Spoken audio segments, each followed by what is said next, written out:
Welcome to Wrong Time Watch.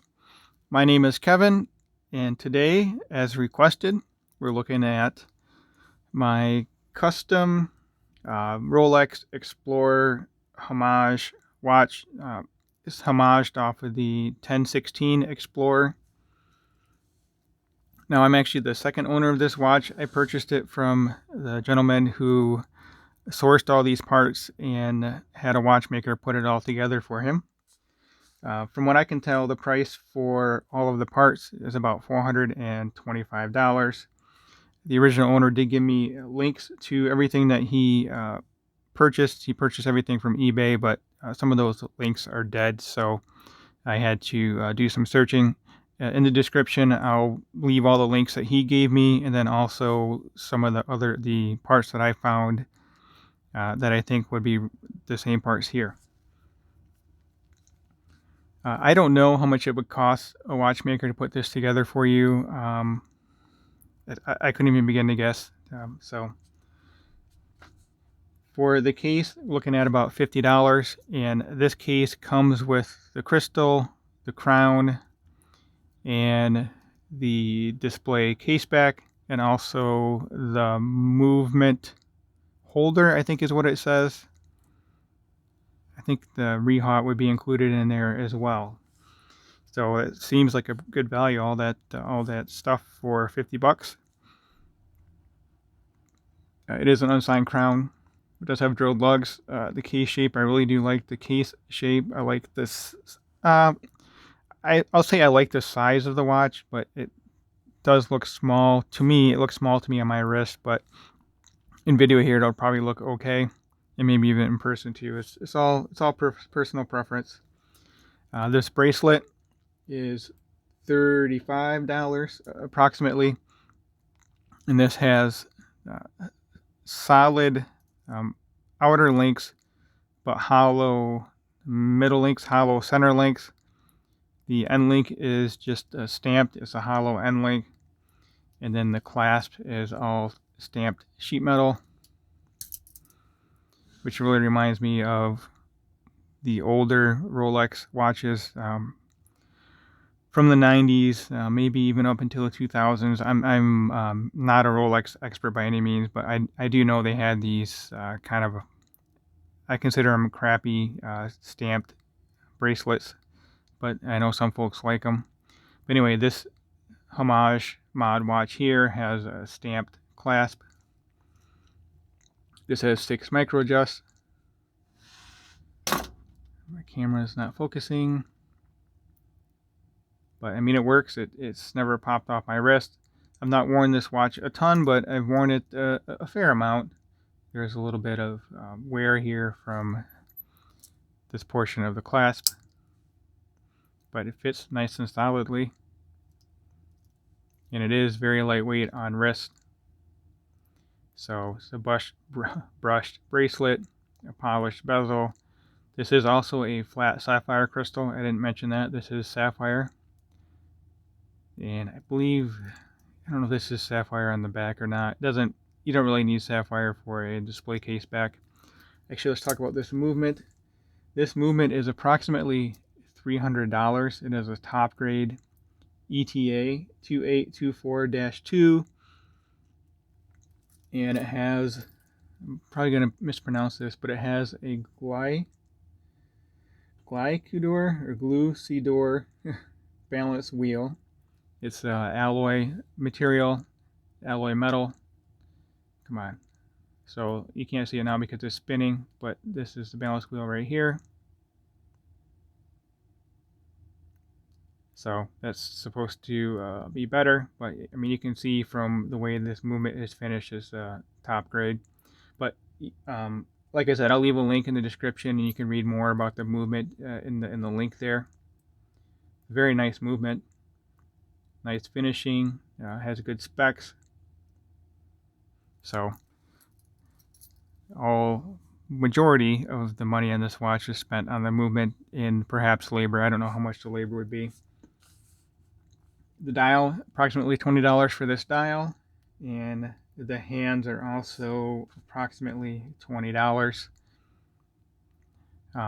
This case think can also fit Seiko NH35 movement. Not sure how all that works, if you need to use a different spacer perhaps, but that kind of does explain. I think in my comparison video or my unboxing, I was talking about how it looks like there's extra space between this display case back and that rotor. So the NH35 is a thick movement, and yeah, it is thicker than this movement here, because this movement or similar is in the Glycine Combat Sub. That watch is 200 meter water resistant and it's 10.5 millimeter thick.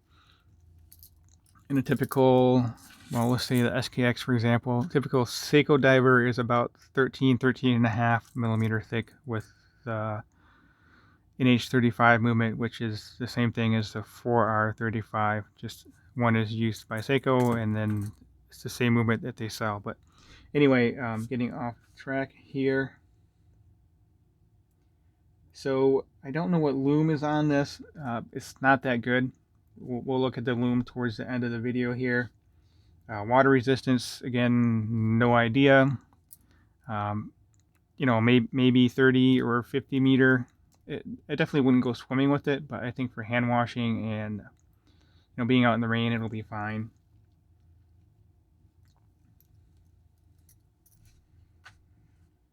Alright, so this does have a go state. So what that means is, we'll unscrew the crown here. So first position is hand winding. Then second position, went too far. Second position here, we're not doing any. There we go. That's the second position. It's not hand winding, it's just free spinning. So there is a date wheel in here, but the dial's not cut out for the date. You know, not a big deal really. Just something to note. And then pull the crown all the way out and the second hand stops, and then you can set the time. So very simple three-hand watch. Well, kind of is a simple three-hand watch. Like I said, there is a date in there, but you just can't see it. So I really like the styling of this watch. Wears very comfortably on wrist. So if you didn't want to buy any variety of different Explorer Homage watches, you could do something like this. You could source the parts and have a watchmaker put it all together for you. I gotta screw the crown back down here. Looking around my table here to see what I have. Oh yeah, I actually rebought this watch. If I released the unboxing for this yet or not, so I don't know.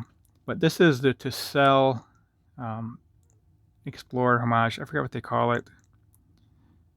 I forgot what Tissell calls it. So it calls this watch, but it's the 39 millimeter. So this would be a homage of the previous generation, which was the I forgot the model number. I used to have them memorized. I've been going back and forth on Rolex watches and keep getting all the model numbers mixed up. But anyway, this would be based off the 39 millimeter Explorer, and this would be based off an older 36 millimeter Explorer. But you can see how this is more of a slab-sided case, and the case on this is more rounded, more organic. I really do like the styling of this watch.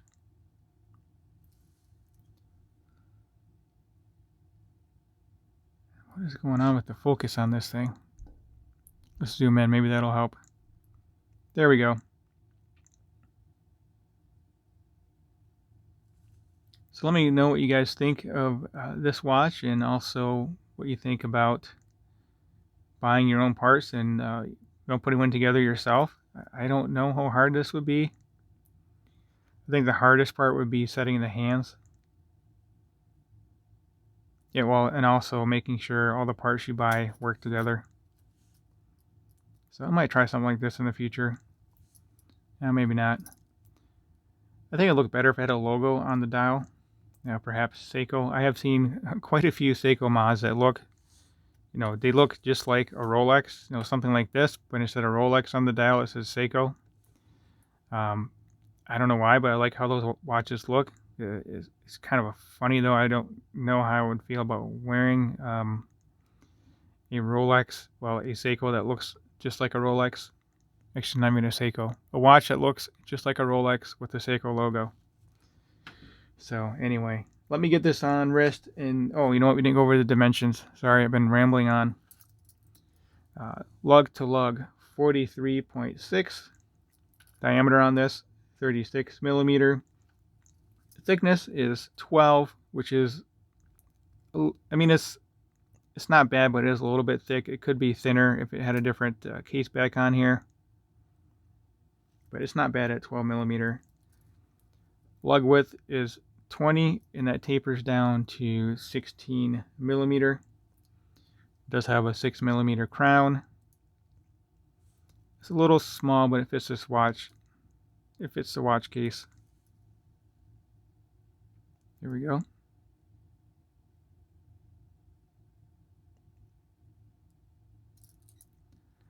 Being all polished like this, it's easy to see smudges and fingerprints on here.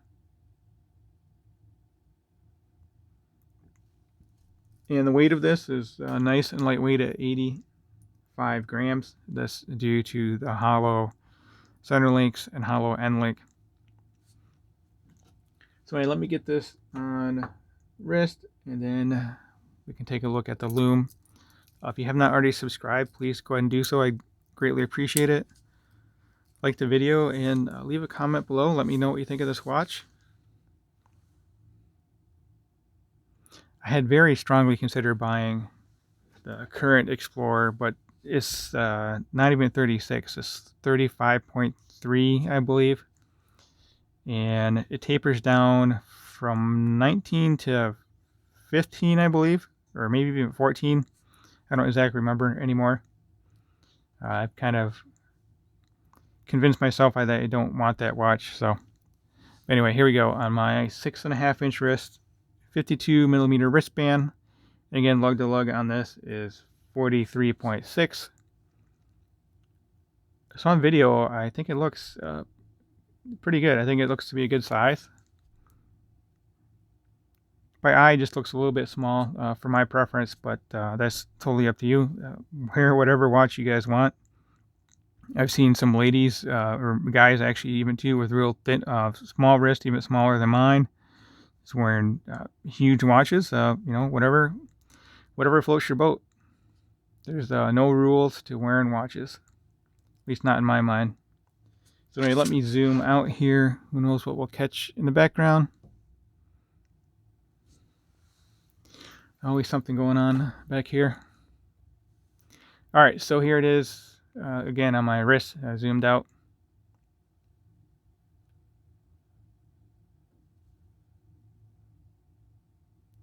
All right, I'll pause the video and check out the Loom. I guess I'll throw this in here too. It's not gonna be a fair comparison, but it'll just give you an idea of how the Loom is compared to a good Loom on the SKX 009. So anyway, we'll be right back with the Loom. So the camera's definitely doing favors for the Explorer, but actually it's already dimmed down quite a bit.